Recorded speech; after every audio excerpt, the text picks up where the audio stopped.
Баршаңызға сәлем, кең пейілді әлем дейді. Сәлем достар, қалайсыздар? Бүгінде мен өйстіп ақыр сыпырып орталарыңызға оралдым. Сіздердің қолдауларыңызбен сіздер қолдасаңыздар, бұдан былай видеолар көбейеді. Мына жерде ақыр сыпырып жатырмын. Жолдасым жем жібітіп жатыр. Жем жібіткеннің видеосында сіздерге көрсететін болғанмын. Қойдың бәрін ауылға айдап алып келгенбіз. Жағдайы нашар болғандықтан өзі шөпте онша болмады. Құдай қаласа енді жаңбыр жауып жатыр. Бұдан былай қыс шөп береміз, қамап дегендей. Мына жерде балам маған көмектесіп жүр. Әр күнге 30 килодан бидай береміз жібітіп.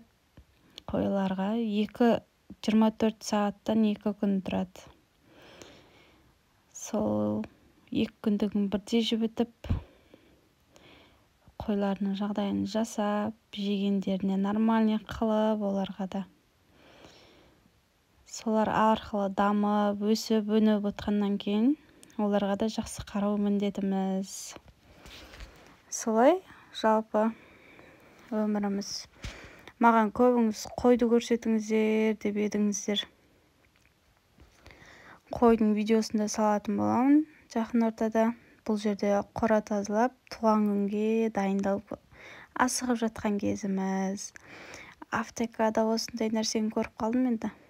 Қиқылдауық. Туған күнге келіп қалдық осы жерде. Жездеміздің туған күніне құттықтап, подаркамызды беріп, бала-шағамызбен. Мына жерде қызыммен видеоға түсіріп жатыр. Жездеге арнайы торт апарып, тортын құттықтап, өзіміз жеп қайттық дейсің да. Енді ана жерде чот бәріңізге қызық болған шығар. Адам көп болғаннан кейін деп па. Сарыағашта жерек кафесінде отырдық. Чот 60-70 теңгедей болды. Оның бәрі ортадан шашылды. Күліп ойнап, билеп қайттық. Жездемнің биін көріңіздер. Қолдап, тіркеліп кетіңіздер.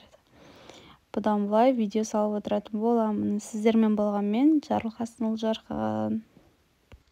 Сіздерден как всегда қолдау күтемін. Тіркеліп, лайк басып, қазақша аудиторияны дамытайық.